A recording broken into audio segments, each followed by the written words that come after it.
भक्त कभी भी संसार की वस्तु भगवान से नहीं मांगते। सच्चे आशिक भगवान के, सच्चे प्रेमी भगवान के, सच्चे दीवाने भगवान के, भगवान से संसार की एक भी वस्तु नहीं मांगते। भगवान किसी भक्त से उसकी भक्ति को देखकर प्रसन्न हो जाते हैं। तो भगवान जब कहते देखो मांगना क्या चाहिए, कई कई ऐसे भक्त हुए जिनकी भक्ति को देखकर भगवान प्रसन्न हो गए और कहा मांगो जो चाहिए, तुम जो मांगोगे मैं वही दूंगा, बता क्या चाहिए। तो वो भक्त कहता है मुझे कुछ नहीं चाहिए। भगवान कहते हैं कुछ तो मांग ले, मैं तुझे धन संपत्ति वैभव जो मांगे सब दे दूं। तू कहे तो पूरी संसार के व्यक्तियों में जितनी जितनी संपत्ति सबके पास है ना, तुझ अकेले को उतनी ही संपत्ति प्राप्त करा दूं, बोल मांग तो सही। वो भक्त कहता है मुझे धन संपत्ति नहीं चाहिए, संसार के कुछ साधन चाहिए ही नहीं। तो भगवान कहते हैं अब जिसे सोना चांदी नहीं चाहिए, संसार की संपत्ति नहीं चाहिए, तो फिर भगवान ने सोचा फिर उसे स्वर्ग देना चाहिए। तो भगवान ने उस भक्त से कहा स्वर्ग दे दूं, जब तुझे संसार की संपत्ति नहीं चाहिए, सुख साधन नहीं चाहिए, तो तुझे स्वर्ग दे देता हूं। तो वो भक्त कहता है नहीं नहीं, मुझे स्वर्ग भी नहीं चाहिए प्रभु, मुझे स्वर्ग की भी इच्छा नहीं है।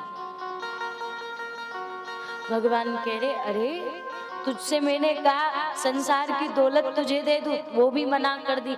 तुझे कहा स्वर्ग दे दूं, तूने वो भी मना कर दिया। अब जिसे स्वर्ग भी नहीं चाहिए तो फिर तो महाराज उसे मैं ब्रह्मलोक भी दे देता हूं। तुझे ब्रह्मलोक दे दूं, पूरा ब्रह्मलोक तेरे नाम कर दूंगा, बता ब्रह्मलोक दे दूं। भक्त कहता है नहीं नहीं, मुझे ब्रह्मलोक भी नहीं चाहिए। भगवान कहते बड़ा गजब का प्रेमी है, नहीं तो संसार की संपत्ति चाहिए, स्वर्ग चाहिए, ना ब्रह्मलोक चाहिए। अच्छा ब्रह्मलोक भी नहीं चाहिए तो फिर तुझे शिवलोक दे दूं। वो कहता है नहीं प्रभु, मुझे शिवलोक भी नहीं चाहिए, मुझे शिवलोक की भी इच्छा नहीं है, कामना नहीं करता मैं शिवलोक की भी। भगवान कहते हैं जिसे संसार की संपत्ति नहीं चाहिए, जिसे स्वर्ग का वैभव नहीं चाहिए, जिसे स्वर्ग नहीं चाहिए, जिसे शिवलोक नहीं चाहिए, जिसे ब्रह्मलोक नहीं चाहिए, फिर तो बचा वैकुंठ, फिर तो वैकुंठ बचा। तो भगवान कहते हैं चल तुझे वैकुंठ दे दूं अपना।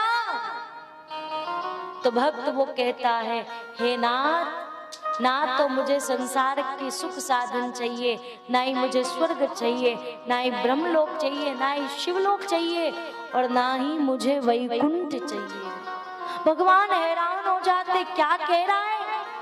अरे इस वैकुंठ को पाने के लिए लोग तपस्या करते हैं, ध्यान लगाते हैं, एक पांव पर खड़े हो करके मुझे पुकारते हैं, किसके लिए, इस वैकुंठ को पाने के लिए। और मैं तुझसे कह रहा हूं वैकुंठ तुझे दे दूं, तो तू वो वैकुंठ भी मना कर रहा है। भक्त कहता है हाँ मुझे वैकुंठ भी नहीं चाहिए, क्योंकि मुझे इच्छा ही नहीं है वैकुंठ की, मैं कामना ही नहीं करता वैकुंठ की भी। तब भगवान कहते हैं ना तुझे संसार की संपत्ति चाहिए, ना स्वर्ग चाहिए, ना तुझे ब्रह्मलोक, ना शिवलोक चाहिए, ना स्वर्गलोक चाहिए, ना तुझे वैकुंठ चाहिए। तो अब तू ही बता तुझे चाहिए क्या, तू चाहता क्या है। तब उस समय भक्त कहता है तो सुनो प्रभु, अगर आप मुझे कुछ देना ही चाहते तो सुनिए। भक्त उस समय कहता है हे नाथ, मेरा मांगना भी देखो मैं आपसे क्या मांगता हूँ। प्रभु मेरा मांगना भी देखो मैं आपसे क्या मांगता हूँ। हे नाथ मैं आज आपसे आप ही को मांगता हूँ, मैं आज आपसे आप ही को मांगता हूँ। मुझे आप चाहिए, बस स्वर्ग भी नहीं चाहिए, वैकुंठ भी नहीं चाहिए, शिवलोक भी नहीं चाहिए, ब्रह्मलोक भी नहीं चाहिए, बस आप चाहिए। हे राम, मुझे बस आप अपने आप को दे दे, और कुछ नहीं चाहिए। अरे जिसे आप मिल जाए फिर उसे चाहिए ही क्या। संसार की कोई ऐसी वस्तु फिर रहती है जो पानी बाकी रह जाए भगवान को पाने के बाद भी? बताइए महाराज, क्या कोई ऐसी चीज रह जाती है जिसको पाना बाकी रह जाए? नहीं। कृष्ण मिल गए, राम मिल गए तो सब कुछ मिल गया, सब मिल गया। एक राजा है, वो किसी से प्रसन्न हो जाए, किसी व्यक्ति के अच्छे, किसी ने अच्छा काम कर दिया, बढ़िया काम कर दिया, और राजा प्रसन्न हो जाए उसके कामों को देख के, और राजा कहे कि मांग कुछ। क्या मांग? कुछ मांग। तो एक व्यक्ति ऐसा है जो राजा से कह रहा है कि महाराज आप मुझे इतना सोना दे दीजिए, इतना चांदी दे दीजिए, और बस और कुछ नहीं चाहिए। तो राजा के पास कमी नहीं है, दे देगा राजा उसे। लेकिन एक व्यक्ति ऐसा है जिससे राजा कहता है मांग, मैं तेरे कार्य से बड़ा प्रसन्न हूं, मांग। और वो कहता है मुझे कुछ नहीं चाहिए राजा साहब, बस आप मुझे मिल जाए तो बस अच्छा रहे, मुझे कुछ नहीं चाहिए, बस मुझे आप चाहिए। तो बताओ, एक व्यक्ति जिसने सोना चांदी मांगा उसे तो सिर्फ सोना चांदी मिल गया। राजा को कभी कभी हंसी भी आती, देखो मांगा भी क्या, मैं राजा हूं और मैंने कहा मांगा भी तो देखो क्या, सोना चांदी। क्या मांगा? सोना चांदी। पर एक व्यक्ति ऐसा है जो कह रहा है मुझे आप ही चाहिए। तो जो राजा का है फिर वो उस व्यक्ति का हो जाएगा कि नहीं हो जाएगा? जब राजा ही उस व्यक्ति का हो गया तो राजा की सारी चीजें, राजा का महल, सोना चांदी, राज्य सब उस व्यक्ति का होगा कि नहीं होगा? सब उसका हो जाएगा। ठीक ऐसे ही जब हम भगवान से सोना चांदी संसार की चीजें मांगते हैं तो भगवान हंसते हैं, देखो मांग भी तो क्या रहा है जो मैं बिना बोले दे देता हूँ। लेकिन एक भक्त ऐसा होता है जो भगवान से भगवान को मांगता है, मतलब फिर महाराज स्वर्ग भी उसका, वैकुंठ भी उसका। क्यों? क्योंकि जब कृष्ण ही उसके हो गए तो सर्वस्व ही उसका हो जाता है, सर्वस्व ही उसका हो जाता है। भक्त कहता है मुझे सिर्फ राम चाहिए। गोपियां कहती है ना उदो से, क्या? कृष्ण तन कृष्ण मन कृष्ण ही हमारो धन, आठों याम उदो में श्याम ही सुकाम है। गोपियां कहती है जब जब वो कृष्ण हमारे पास आता है तो हमें सब कुछ मिल जाता है, जो चाहिए वो सब मिल जाता है।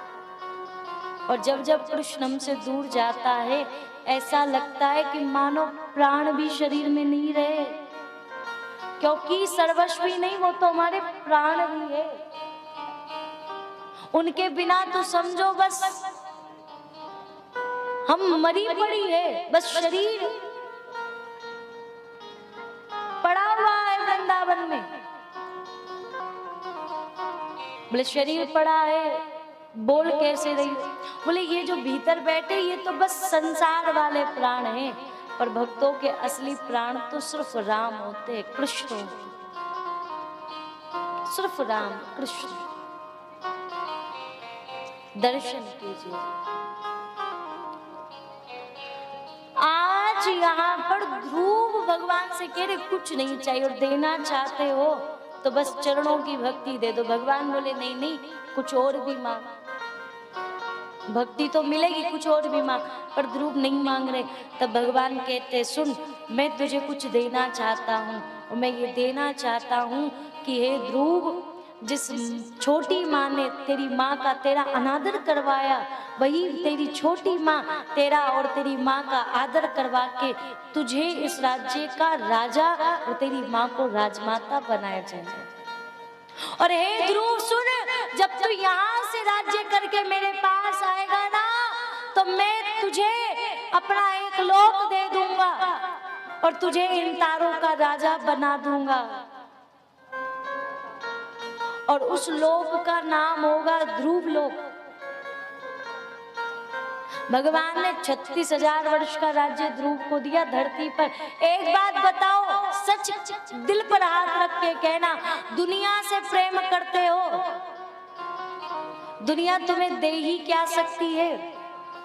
जिस दुनिया से इतना प्रेम करके बैठे हो, जिस दुनिया के चक्कर में राम को भूले बैठे हो, क्या देगी वो दुनिया?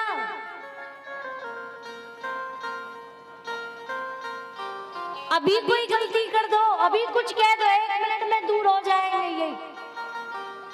लेकिन राम से जब हम प्रेम करते हैं ना, तो राम से की जब हम भक्ति करते, जब नारायण की भक्ति करते हैं, तो नारायण कृपा करते हैं।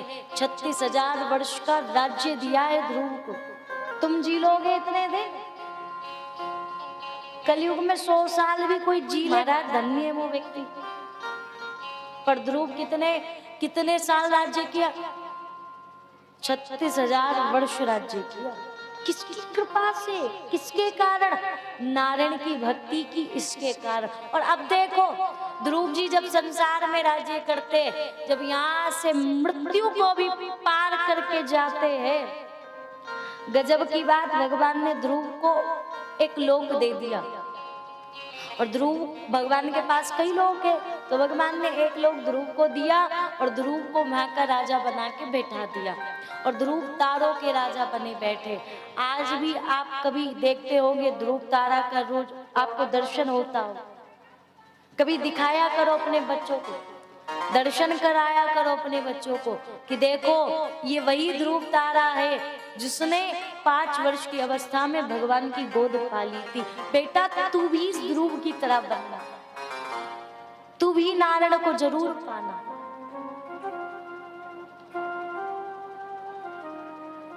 बताया करो, कभी उन्हें दिखाया करो ध्रुव। आज भी हमें नजर आते हैं ध्रुव जी। गजब की बात, भगवान ने उन्हें एक लोक दे दिया और कहा अब यही राजा बनकर रहो। एक बात बताओ, एक नेता अपने बेटे को नेता बनाना चाहेगा कि नहीं चाहेगा? वो सोचेगा कि नहीं सोचेगा कि मैं नेता हूं तो मेरा बेटा भी नेता बने? हाँ जी कि ना जी? तो सोचो, भगवान तो जगत के राजा है। भगवान की जब वो भक्ति करता होगा कोई, तो क्या भगवान ये नहीं सोचते होंगे कि मैं संसार का राजा हूं तो मुझे इसे भी राजा बनाना चाहिए? तो सोचो, हम नारायण की संतान हैं, अगर हम नारायण की भक्ति करें तो बताओ क्या हम नारायण जैसे नहीं बन जाएंगे? क्या नारायण हमें अपने जैसा नहीं बना देंगे? बना देंगे, बन जाएंगे। लेकिन कब? जब हम नारायण से प्रेम करेंगे, तब जब हम नारायण की भक्ति करेंगे तब। आज ध्रुव पर बड़ी कृपा हुई। आपका कोई रिश्तेदार गुना में रहता हो, अच्छा खासा, कमी नहीं किसी चीज की भी, और उसके कई फ्लैट हो या घर हो, कई घर हो उसके, और आपसे वो बड़ा प्रेम करता है और आप भी उससे बड़ा प्रेम करते, तो वो आपका रिश्तेदार भले ही कितना भी प्रेम करता हो आपसे, फिर भी क्या वो अपने 4-5 घरों में से एक घर आपके नाम कर देगा? लो भैया जी, आप जीवारो घर रख लो, आज से तुम आओ, आराम से रही हो यहाँ पे। हैं? बताओ सच्ची? मैया कह रही कभी नहीं, और सच में यही है जो कहते ना हम आपसे बड़ा प्रेम करते, वास्तव में महाराज यही हमारे लिए कुछ नहीं करते। कर देंगे 1-2 घर नाम आपके नहीं। और भगवान क्या करते? अगर कोई ध्रुव की तरह भगवान की ओर बढ़ता है तो भगवान अपना एक लोक अपने उस भक्त के नाम कर देते, चल आज से तू यहाँ का राजा बन के बैठ। और गजब की बात, अगर कोई सुदामा की तरह भगवान से नाता जोड़ ले तो भगवान अपना वैकुंठ भी उस भक्त को देने के लिए तैयार हो जाते हैं। इतना प्रेम भगवान अपने भक्तों से करते हैं। अपना वैकुंठ भी भक्त को देने के लिए तैयार हो जाते। बताओ कौन होगा इतना संसार में हमसे प्रेम करने वाला महाराज? कोई नहीं है। रुक्मणी कहती है आप कहाँ रहोगे? भगवान कह रहे आज से मैं अपना वैकुंठ भी, अपनी ये द्वारिका भी सुदामा के हवाले करता हूँ। रुक्मणी कह रही आप कहाँ रहोगे? हम कहाँ रहेंगी? भगवान कहते जिस झोपड़ी में आज तक सुदामा रहा है उसमें मैं रहूंगा, आप रहोगी। भगवान यहाँ तक की सोच रखते हैं।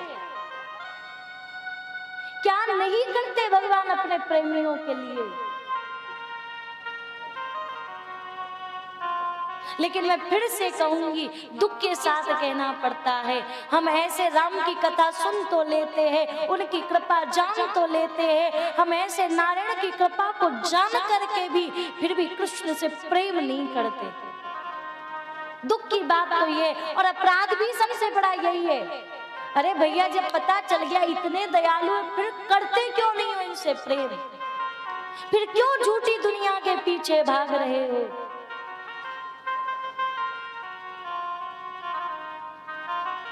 अब भी समय है, कर लो राम से प्यार, जीवन संवर जाएगा, सुधर जाएगा, तुम्हारा भी कल्याण हो जाएगा।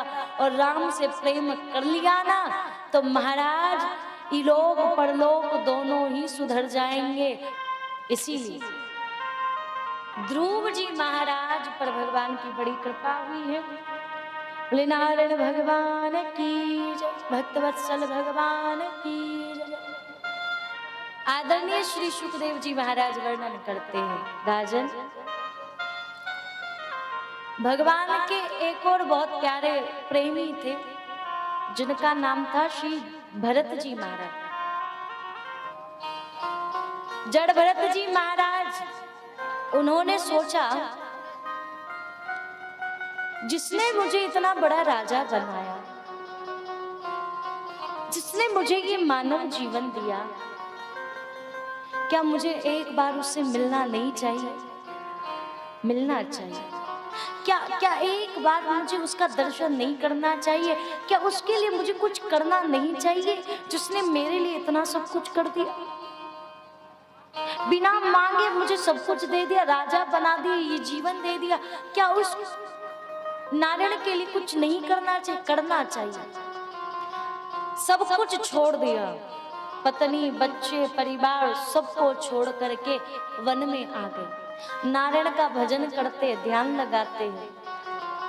और तो और महाराज श्री भरत जी महाराज कंठ तक जल में एक पांव पर खड़े होकर तप किया करते थे। कंठ तक जल में खड़े हो जाया करते थे और तप किया करते थे। पर एक दिन दृश्य देखा, एक हिरणी गर्भवती शेर की दहाड़ सुन के भागी जा रही थी, गर्भ पत्थर से टकराया, हिरणी तो तड़पती तड़पती मर गई और उस हिरणी के गर्भ में पल रहा बालक उसने जन्म लिया। दया आ गई भरत जी को। देखो उपकार करना अच्छा है, पर उसके प्रति मोह कर बैठना ये गलत है। भरत जी ने क्या किया, हिरण को घर लेकर आ गए, अपनी झोपड़ी में, अपनी कुटिया में लेकर आ गए और उसकी खूब देखभाल करने लगे। देखभाल करते करते करते उसके प्रति बहुत मोह हो गया। आजकल व्यक्ति जानते हो ऐसे ही करते, भगवान में मोह नहीं जगाते, भगवान से प्रेम नहीं करते, घरों में वो लाएंगे कुत्ता। क्या लाएंगे? कुत्ता। कुत्ते की सेवा करेंगे, कुत्ते को घर में ले लाएंगे।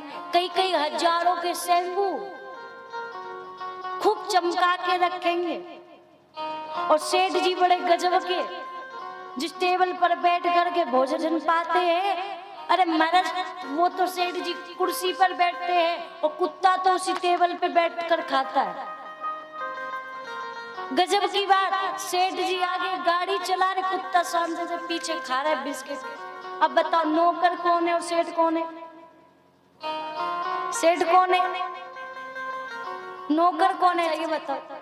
बोले सेठ बन गया नौकर, और सेठ तो नौकर बना पड़ा है पर कुत्ता सेठ बन के पीछे बैठा है। इतना प्रेम कुत्ते से। खैर ज्यादा नहीं बोलेंगे हम, लेकिन हमने देखा है इसलिए हम कहते हैं। आजकल कई व्यक्तियों से कह दिया जाए ना, घर में लड्डू गोपाल जी लेकर आओ, उनकी सेवा। अरे देवी जी, लड्डू गोपाल जी की सेवा बड़ी कठिन है। एक बात बताए मैया जी, सच में हर सनातनी के घर में लड्डू गोपाल जी और गीता, हनुमान चालीसा, रामायण होनी चाहिए। जैसे उन मोमडन व्यक्तियों के घर में हर घर में चले जाना कुरान मिलेगी, ऐसे ही हिंदुओं के घर में रामायण मिलनी चाहिए, गीता मिलनी चाहिए, हनुमान चालीसा और लड्डू गोपाल जी तो खास करके मिलने ही चाहिए हर हिंदू के घर में। कोई गलत तो नहीं कह रहे? हाँ जी कि ना जी? सच बताओ, लड्डू गोपाल जी किस किस के घर में? हाथ उठाओ जरा। सच्ची है घर में लड्डू गोपाल जी? जैसे यहाँ बैठे ठाकुर जी है? चलो तालियां बजाओ फिर तो अपने।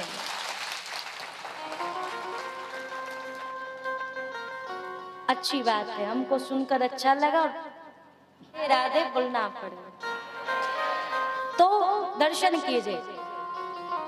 इन्होंने सहायता तो की हिरण की, पर मोह बहुत हो गया और इतना मोह हुआ अंत में भी मान हिरण हिरण जपने लगे। उन्हीं से मुक्त हुए।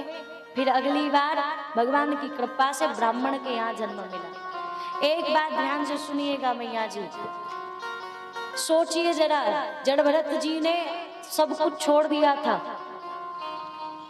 राज्य महल सबका त्याग करके वन में आए थे और थोड़ा सा ध्यान हिरण में लगाया तो महाराज हिरण बन करके भरत को आना पड़ा। जड़ भरत जी को हिरण बनना पड़ा।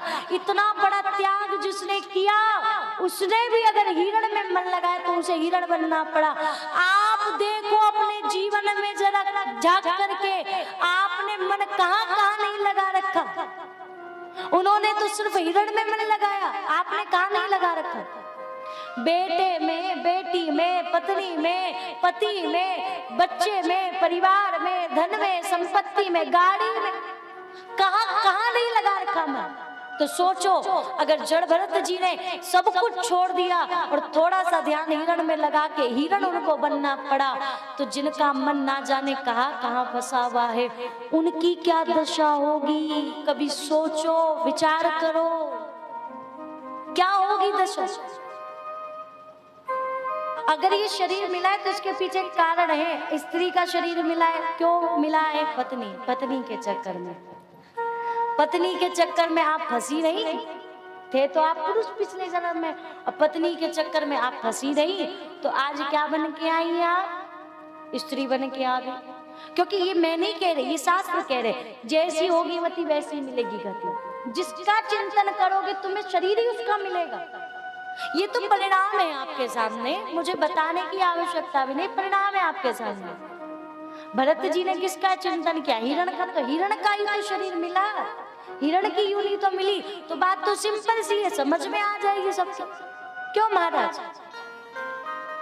ये हमारे भाई लोग जो बैठे पीछे, ये पिछले जन्म में स्त्री होंगे और इन्होंने अपने पतियों का बड़ा चिंतन किया होगा और आज देखो पुरुष ही बन करके आ गए पति का चिंतन करते करते।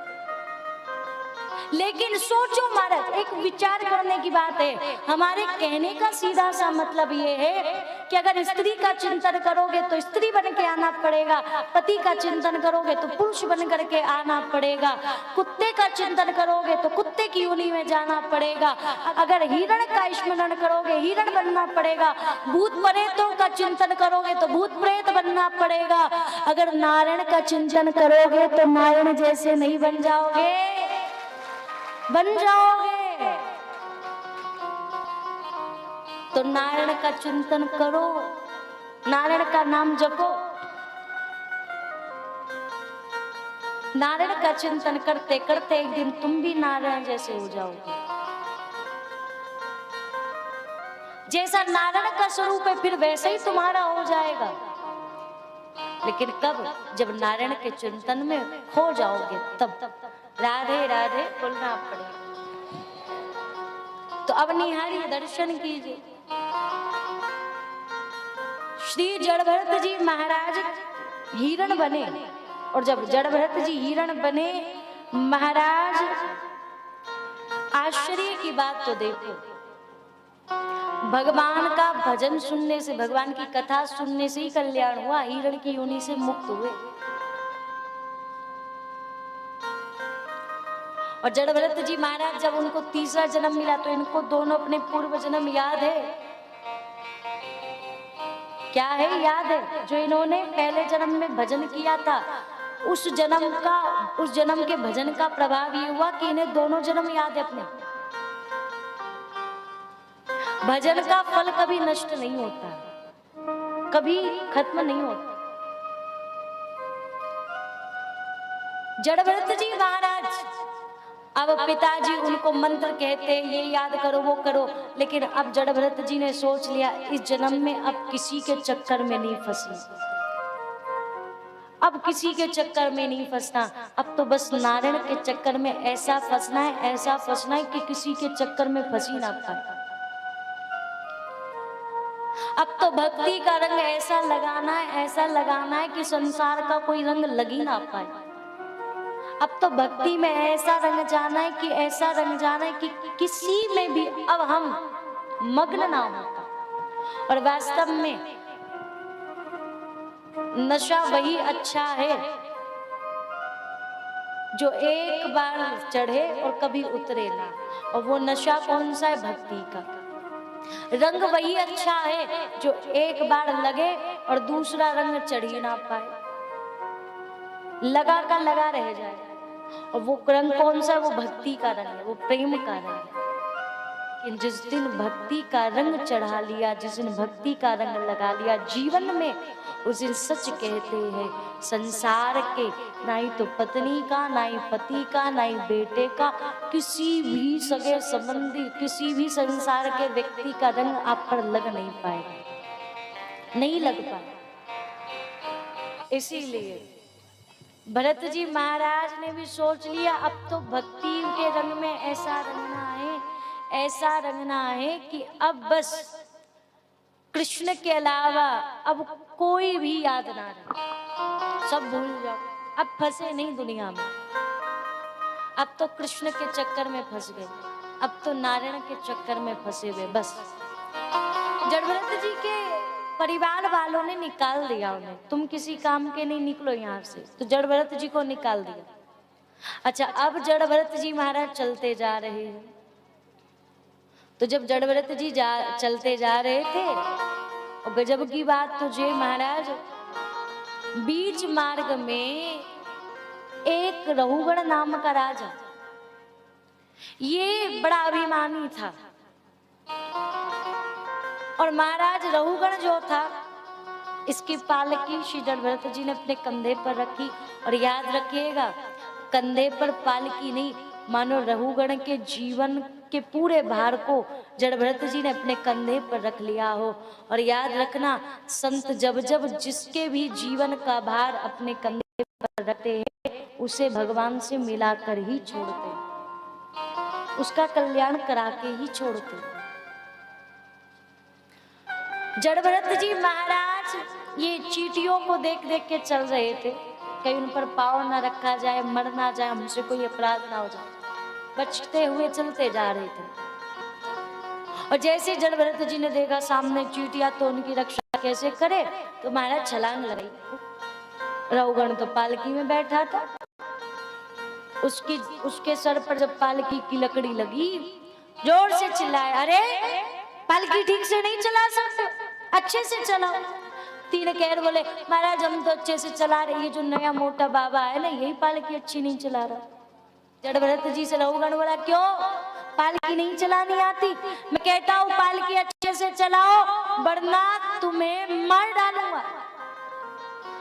अब सुनो ध्यान से, लेकिन अगर संत कभी बोलते हैं दुनिया से, तो दुनिया के कल्याण के लिए ही फिर अपना मुख खोलते हैं। अगर वे शब्द बोलते हैं तो दुनिया के हित के लिए ही फिर वे शब्द बोलते हैं। देखो जरा, सुनो ध्यान से। जड़भरत जी महाराज आज बोले, और उन्होंने फिर रहुगण से कहा,